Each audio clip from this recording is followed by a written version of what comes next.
በስመ አብ ወወልድ ወመንፈስ ቅዱስ አሐዱ አምላክ አሜን። የሸረት ደብረ ገነት መድኃኔ ዓለም አንድነት ገዳም ኮከበ ገዳም አጭር ታሪክ። ጥር 27 ቀን በደመቀ ሁኔታ ጳጳሳት፣ ታላላቅ ሊቃውንት ቤተክርስቲያን በተገኙበት ይከበራል። የሽረት ደብረ ገነት መድኃኔ ዓለም አንድነት ገዳም በምዕራብ ጎጃም ዞን ሀገረ ስብከት በደንበጫ ወረዳ በገደብ ቀንዳሞ ቀበሌ የሚገኝ አንድነት ገዳም ነው። ገዳሙ ከክልሉ ዋና ከተማ ከባህር ዳር በ246 ኪሎ ሜትር፣ ከዞኑ ዋና ከተማ ፍኖተ ሰላም በ76 ኪሎ ሜትር እንዲሁም ከወረዳው ዋና ከተማ ደንበጫ በ41 ኪሎ ሜትር ርቀት ይገኛል። ይህ ገዳም በመምህር ገብረ ኢየሱስ አካሉ ህዳር 16 ቀን 1969 ዓ.ም ተቆረቆረ። ገዳሙ በአጠቃላይ ከተመሰረተ ወደ 43 ዓመታት ሲሆነው በአንድ ሰው የተጀመረው ጉዞ በአሁኑ ሰዓትም ከ800 በላይ መናንያን መነኮሳት የሚገኙ ሲሆን ከውስን ቦታም ተነስቶ እስከ 1454 ሄክታር ላይ ያረፈ የተለያዩ ልማቶችን ያካሂዳል። በገዳሙ የቅኔና የቅዳሴ ጉባኤ ቤት ተቋቁሞ ብዛት ያላቸው ተማሪዎች እየተማሩ በአካባቢው አገልግሎት እየሰጡ የሚገኝ ሲሆን ከደብር አስተዳዳሪ ጀምሮ የገዳማት አስተዳዳሪዎች፣ ጳጳሳት የተፈራበት ይሁ ለኢትዮጵያ ኦርቶዶክስ ተዋሕዶ ቤተክርስቲያን አገልግሎት በስፋት መስፋፋት ትልቅ ድርሻ በማበርከት ይገኛል። ይህ ገዳሙ የተመሰረተውም አባታችን አባ ገብረ ኢየሱስ በጎችን ጠብቅ በሚል ከእግዚአብሔር በተሰጣቸው ቃል ነው ይህን ገዳም የመሰረቱት። ቤተ ክርስቲያን በክርስቶስ ደም ተመስርታ አበው ሐዋርያት ለማስተማር ከመላካቸው በፊት ትልቁ ትምህርት ጴጥሮስ ወይ ከወደድከኝ በጎችን ጠብቅ የሚለው ነው። የአደራ ሲወርድ ሲወራረድ ከአበው ደርሷል። አበው ሲመንኑ እንዲሁ ከመሬት ተነስተው አይደለም። ሰማዕታትን ወደ ደም፣ ጻድቃንም ወደ ገዳም አነሳስቶ የሚወስድ መንፈስ ቅዱስ እየጠራቸው ነው። ነቢዩ ኤልያስም በሰረገላ በመላእክት ክንፍ የነጠቀ እግዚአብሔር እነሱንም በተመስጦ ይነጥቃቸዋል። አንዳንዶችም መልአክ ወቃቢያቸው በመንፈቀ ሌሊት እየመራ ወደ ፈለገው ገዳም ይወስዳቸዋል። ኮከበ ገዳም የሆኑትን መምህር አባ ገብረ ኢየሱስ አካሉን በሰው አምሳል እየመራ ዳጋ ድረስ የወሰዳቸው ጻድቅ ነበረ። ጥንተ ታሪካቸው የሚያውቁት ሊቃውንት ይመሰክራሉ። ይህ ሰው አይሉት መልአክ ይሁን ሰው አይታወቅም፣ ብቻ ከትውልድ ስፍራቸው ከጉደር ካኒ ደብረ ከዋክብት ድረስ እየመራ አደረሷቸዋል። ከላይ እንዳነሳሁት መምህር ገብረ ኢየሱስ አካሉ ምስጢረ እግዚአብሔር በሕይወት ሳሉ አይነገርም እንጂ ጥቂት ጸጋ ብትኖር እንኳን በወረቀት ጽፌ አልሸጣትም ብለው ከመናገር ይቆጠቡ እንጂ ዳጋ መኖራቸውም አይደብቁም። በዚህ ገዳም ዳቤ እየጋገሩ ሳለ እንዲህ የሚል ቃል ሰሙ። እቀብ አባግዕየ። ይህን ሰምተው በዚህ ገዳም እየወጡ እየወረዱ ከኖሩ በኋላ ወደ ዋልድባ ገዳም ገብተዋል። ያ ከጉደር ካኒ ማርያም እየመራ የወሰዳቸው ጻድቅ ግን ከዳጋ ገዳም ከስግባው በጎላ ከወዴት እንደደረሰ ታሪኩን አላወቅሁም። ገዳማዊ ኮከበ መምህር ገብረ ኢየሱስ በዋልድባ ገዳም ውስጥ እንደ ሊቅነታቸውም በቅዳሴ እንደ መናኒነታቸውን በእርድና እየወጡ እየወረዱ ብዙ ዓመታትን ካሳለፉ በኋላ በዋልድባ ገዳም ከሚገኝ ልዩ ስሙ አባ ናጻ በሚባል በዓት ለ10 ዓመት በዓት ሰርተው በዚያ መኖር ጀመሩ። በዚህ በአባ ናጻ ውስጥ ሆነው ዛሬ የደብረ ገነት ገዳም ማዕከለ ምድር ከሆነው በውስጡም 40 አፍላጋ ታርግዞ ከሚገኘው አበው ለቁመተ ሥጋ ያህል ቋርፍ ብቻ እየቀመሱ በአርሞ ከሚኖሩበት ከአባ ንሂቦ አናት ላይ የብርሃን ፈለግ እየመነጨ አባ ጉዳ ላይ ደረቅ ወይራ ምሰሶ ለምልሞ በአምሳለ ቀስተ ደመና አምደ ብርሃን ተተክሎ ተመልክተዋል። ራእዩን የገለጸ አምላከ አበው ምስጢሩን ይገልጽላቸው ዘንድ በሱባኤ ላይ ሱባኤ ገቡ። ሱባኤው እስኪፈጸም ሲሰግዱ ሲጸልዩ ሰነበቱ። ከዕለታት በአንዱ ቀን እንደተለመደው ጸሎት ሲያደርሱ ድንገት 3 ቅዱሳን ተገልጸው አብረው ጸሎት ማድረግ ጀመሩ። ዕለቱ ቅዳሜ ነበረና በዕለተ ሰንበት ከሚጸለየው ክፍል ጸሎት ውስጥ የቅዱስ ዳዊት መዝሙር ተዘከሩ እግዚኦ ለዳዊት ለኩሉ የዋሃቱ ዘከመ መሐለ እግዚአብሔር ወዘከመ መሐለ ለእግዚአብሔር ወበጽአ ለአምላክ ያዕቆብ ከመ ይበው ውስተ ጽላሎተ ቤቴ ወከመ ይርግ ውስተ አራተ ምስካብየ ወከመ ኢይሁን ዋመ ለአዕይንትየ ወይድቃሰ ለቀራንብትየ ወዕረፍተ ለመላእክትየ የሚለውን ክፍል ንባብ ደረሱ። ሦስቱ ቅዱሳን ተገልጸው እስከ እረክብ መካኖ ለእግዚአብሔር ወማይደሮ ለአምላክ ያዕቆብ ብለው ማስተዛዘል ጀመሩ። እንደዚህ እያሉ ሲሄዱ ዛቲ ይእቲ ምዕራፌ ለዓለም ዝ ይሐድር እስመ ኀረይክዋ ከሚለው ምስጢራዊ ቃል ደረሱ። ማረፊያ ገዳም የሆናቸው ዘንድ ቀደም ሲል ዕቀብ አባግዕ የሚለው ትንቢታዊ ቃል ተፈጽሞ አባግዕ መነኮሳትን በዚህ ገዳም ይጠብቁ ዘንድ በራእየ ምስጢር የብርሃን ፈለግ ሲፍለቀላቸው ወይራ ምሰሶ ለምልሞ ደረቅ ወይራ ለምልሞ ምሰሶ ለምልሞ በቀስተ ደመና አምሳል ለምልሞ በቀስተ ደመና አምሳል የብርሃን አምድ ያዩበት ቅዱስ ገዳም እንደ ሸማ ተጠቅልሎ አምጥቶ አሳያቸው። ሕልሙንም ተረጎመላቸው። በራእይ የተመለከቱት ገዳም ይህ መካነ ቅዱሳን ደብረ ገነት ነው። እኒያ ሦስቱ ቅዱሳንም ወደፊት በዚህ በተመለከቱት የተራራ ራስ ገዳም መስርተው ስርዓተ ማኅበር ሰርተው ይኖራሉ ብለው ሕልሙን ተርጉመው ምስጢሩን ገልጸው ነግረዋቸዋል። ራእዩን የገለጸላቸው እግዚአብሔር ሊያኖራቸው የፈለገ ደብረ ገነት እንጂ ዋልድባ እንዳልሆነ አመልክተዋቸዋል። እርሳቸውም ራእዩ እንደተገለጸላቸው ዕለቱን ወጥቼ ልሂድ ሳይሉ በገዳሙ ስርዓት መሰረት እየወጡ እየወረዱ ገዳማውያን ሲረዱ ስርዓተ አበው ሲጠብቁ ኑረው ጊዜው ሲደርስ በመንፈስ ቅዱስ እየተመሩ አባታቸው አብርሃም ከከለዳ ወደ ከነአን እንደመጣ የገዳም ርስት የአበው መነኮሳት በአዲ መምህራችን ጥንተ መሰረት ወደ ሆነች በራእይ ወደ ተመለከቱት ገዳም መጥተው በዘመነ ማቴዎስ ወንጌላዊ ህዳር 16 ሐሙስ ቀን ደርሰዋል።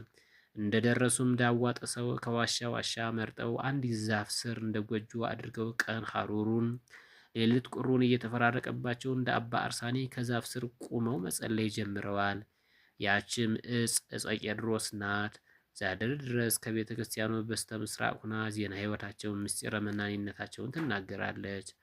ዕለተ በረከት አባታችን በዚህ ገዳም ደርሰው ትምህርት እንደጀመሩ አንድ ጻድቅ መጥቶ ሕዝቡ ዝክር ይዞ እየጠበቀ ነው፣ ውጣና ባርከህላቸው ተመለስ አላቸው። በቦታው ላይ ተመስርተው ከሚኖሩ ቅዱሳን አንዱ ነው። በቦታው ላይ ተሰውረው ከሚኖሩ ቅዱሳን አንዱ ነው የሚያናግራቸው። ወደፊት የሚሆነውን ቦታውን ታላቅነት የሚያሳይ ራእይ የሚነግራቸው ወደፊትም የሚሆነው የቦታውን ታላቅነት የሚያሳይ ራእይ የነገራቸው ሲሆን ዛሬ መድኃኔ ዓለም ዝክር ከሚዘከሩበት አደባባይ ለስፍር ቁጥር የሌለው ሕዝብ አሳይቷቸዋል። አልፎ አልፎ ሌላ ጊዜም በገዳሙ ዙሪያ መልቶ እስኪተርፍ ድረስ ብዙ ሰዎች ወደ ገዳሙ ለመግባት ሲጋፉ በራእይ እየተመለከቱ ይናገራሉ። ይህም በቦታው ለመጠመቅ የሚመጡ ምዕመናን ቁጥር የሚያሳያቸው እሳቸው እንደታዘዙት ከበዓታቸው ውስጥ ባርከው ተመልሰዋል። መሰረተ ገዳም ዘደብረ ገነት መሰረቱ ከምድር ጫፍ ሰማየ ሰማያት የሆነው ደብረ ገነት የተመሰረተው በ1969 ዓመተ ምህረት ነው። ጥንተ መስራቹ ዛሬ ድረስ በሕይወት የሚኖሩት እንደ ቄርሎስ ሊቅ፣ እንደ ዮሐንስ ነባቤ መለኮት፣ እንደ ኢዮብ ተአጋሲ፣ እንደ ዮሐንስ አፈወርቅ ምናኔን ከሊቅነት አስተባብረው የያዙ መምህር አባ ገብረ ኢየሱስ አካሉ ናቸው።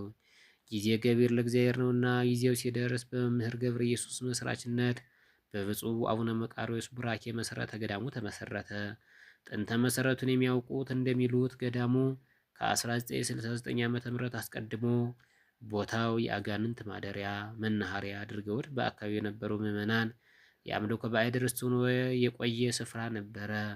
ጊዜው ሲደርስ ግን ያንን እኩይ ታሪክ እግዚአብሔር አርቆለት በአበው በረከት ተባርኮ ቅድስት ቤተክርስቲያን ተመስርታበታለች። ብሔረ ብፁዓን ደብረ ገነት የብሔረ ብፁዓን ምሳሌ ናት። ከታሪክ እንደምንረዳው ብፁዓንን ከከተማ አድርገዋት ይኖራሉ። የዋሃን ይበዙባታል። ንጹሐን በትሩፋታቸው አጽንተዋት ከበደል ንጹሕ ሆና እንደ ኢየሩሳሌም ሰማያዊት መላእክት እየወጡ እየወረዱ እየቀደሱ ትኖራለች። ስለዚህ ብሔረ ብፁዓን የቅዱሳን ርስት ናት። ኢየሩሳሌም በብሔረ ብፁዓን እንዲህ ግሩም ስትሆን ከሞት የተረፉ ከጥላ ያረፉ ብፁዓን ሰፍረው ይኖሩባታል። የኢትዮጵያ ብሔረ ብፁዓን ደግሞ የሸረት ደብረ ገነት መድኃኔ ዓለም ገዳም ነው። ይህ ገዳም ከ40 ዓመት በፊት እንደ ዛሬ የመነኮሳት ከተማ አልነበረም። እንደ ብሔረ ብፁዓን በአፍላጋት ተከቦ ከስጋዊ ሰው ከደማዊ ነፍስ መንፈስ ቅዱስ ተሰውሮ ይኖር ነበር። በውስጡም ግሩማን አራዊት በልባቸው ይሳቡ፣ በእግራቸው ይሽከረከሩ፣ በክንፋቸው የሚበሩበት ነበር። ዛሬ ደግሞ በአንጻሩ በልበ ምስጢር የሚሳቡ ሊቃውንት፣ በእግረ ጸሎት የሚሽከረከሩ መነኮሳት፣ እንደ ቅዱስ እንጦኒ በክንፈ ተመስጦ የሚበሩ ቅዱሳን እየኖሩ ነው። ዛሬ እንደ ደብረ ብፁዓን በእግዚአብሔር ቸርነት፣ እንደ ብሔረ ብፁዓን በእግዚአብሔር ቸርነት በመምህር ገብረ ኢየሱስ ጸሎት ለምዕመናን ጸወን የገዳማውያን ከተማ የመነኮሳት ገበያ ሆኖ ከዘመድ ርቀው ከዓለም ስለሚኖሩ ሁሉ የምንኩስና ርስታቸው ነው። ለቀደሙት አበው ከለላ እንደሆነ ደብረ ገነትም የምዕመናን ተስፋ የሊቃውንት ዓይን ማረፊያ ሆኖ ዛሬም ነገም ለዘላለም ይኖራል። ድሮ ድሮ ድምፅ አራዊቱ ግሩም ጸወ ድሮ ድምፅ አራዊቱ ግሩም ጸብ አጋንንቱ ኃያል ሆኖ በምድረ በዳነት ብዙ ዘመናት ተሳልፏል። ዛሬ በድምፅ አራዊት ፈንታ ቅዳሴ መላእክት፣ በጸብ አጋንንት ፈንታ አኮቴተ ስብሐት እንደ ጠል ይወርድበታል። ድሮ ድሮ የአራዊት መዓዛ እንጂ ሌላ አልነበረውም። ዛሬ ግን መዓዛ ዕጣን የገዳሙ ጣዕም አድምቆታል። ከእዝራ በፊት ብሔረ ብፁዓን ህቡ ነበረ። ሰውም ሆነ አራዊት እንደኖረበት የተጻፈ መጽሐፍ የተከተበ ታሪክም አልተገኘም። ከመምህር ገብረ ኢየሱስ በፊት ደብረ ገነት እንዲሁ ነው። ለማንም አልተገለጠም። ህቡ ሆኖ በመንፈስ ቅዱስ ተጠብቆ ኑሯል። ነቢዩ እዝራ እስኪመጣ አፍላጋት በከንቱ ፈሰዋል፣ ነፋሳት ተመላልሰውበታል። መምህር ገብረ ኢየሱስ አካሉ ከዋልድባ ወደ ደብረ ገነት እስኪመጡ ድረስም ገነት እንዲሁ ነበር። ደብረ ገነት እንዲሁ ነበር። አፍላጋቱ ሲፈሱ ነበር። ዛሬ አራቱ አፍላጋት በጸሎት ከብረው ፈዋሴ ድውያን መንስኤ ሙታን ሆነዋል። አራቱ አፍላጋት የገነት አምሳል የሆነው ደብረ ገነት በአፍላጋት የተከበበ ነው። እሊህ አፍላጋትም ለታመመ ፈውስ፣ ለተጨነቀ መጽናናትን ይሰጣሉ። እሊህም በጸሎት የከበሩ ሲሆኑ አገልግሎታቸው ለጸበል ነው። ስማቸውም ዮርዳኖስ፣ መድኃኔ ዓለም፣ አረጋዊ፣ ተክለ ሃይማኖት፣ መጥምቀ መለኮት ናቸው። ፈለገ ዮርዳኖስ ከአራቱ አፍላጋት አንዱ ዮርዳኖስ ነው። ከመድኃኔ ዓለም ቤተ ክርስቲያን በስተደቡብ የሚገኝ ከልሙጽ ኮከብ ውስጥ የሚመነጭ ሲሆን ከመዮርዳኖስም እኩል ነው። ሲጠመቁበት ይፈውሳል። ይህ ዮርዳኖስ ከዓመት 2 ጊዜ ብቻ የሚሰጥ የቄደር ጥምቀት አለ። በገዳም ውስጥ በሌላ ገዳማት የማይደረግ ከዓመት 2 ጊዜ ብቻ የሚሰጥ የቄደር ጥምቀት አለ። ዕለታቱም ጳጉሜ 3 ቀንና ጥር 28 ቀን ናቸው። ለዚህ ስርዓተ ጥምቀትም የሚፈለገው ደግሞ የዮርዳኖስ ጸበል ነው። በዚህ ቀን እግዚአብሔር ፈቅዶለት ከገዳሙ በረከት ለመካፈል የሄደ ሰው በዮርዳኖስ ተጠምቆ እንደ ኢዮብ ከደዌ ሥጋ ተፈውሶ በነፍሱ ደግሞ ከኃጢአት ተላቆ ሕሊናውን አንጽቶ ይመጣል። መድኃኔዓለምና ሌሎች ጠበሎችም በገዳሙ ውስጥ ከላይ የዘረዘርናቸው ጠበሎች የሚገኙ ሲሆን ከጥምቀት በፊት ሁልጊዜ አስቀድሞ የጸሎት መጽሐፍ ይጸለያሉ፣ ይነበባሉ። የጸሎት ፍጻሜ ሲሆን ተጠማቂዎች በመስቀል እየተባረኩ ወደ ጠበሉ ይገባሉ። ይህ የሁልጊዜ ስርዓት ነው። አምላካችን ከገዳማውያን ረድኤት በረከት ይክፈለን። ራስህን አድርግ። በብዙ ሲጋደሉ እየኖሩ የቅዱሳንን ታሪካቸውን ሰምተናል። ነቢይ ዕዝራ የዱር ዛፍ ፍሬ እየተመገበ ውሃም እየጠጣ በምድረ በዳ እየጾመ ኖረ። ነቢይ ኢሳይያስም የሜዳ ጎመን እየቆረጠ ከእርሱም እየተመገበ ውሃም እየጠጣ በተራራ እየጾመ ኖረ። እግዚአብሔር ስሙን የበረሃ ኮከብ ብሎ የጠራው የመነኮሳት በኩር የሆነ አባ እንጦንስና አባ መቃርስም በደረቀ ህብስትና በውሃ ብቻ ሲጋደሉ ኖሩ። እሊህ ምድራውያን ሲሆኑ ሰማያውያን ሆኑ። ነቢይ ኤልሳም በህብስትና በውሃ ብቻ በምድረ በዳ ሲጋደል ኖረ። ይህ እግዚአብሔር ሰው አባ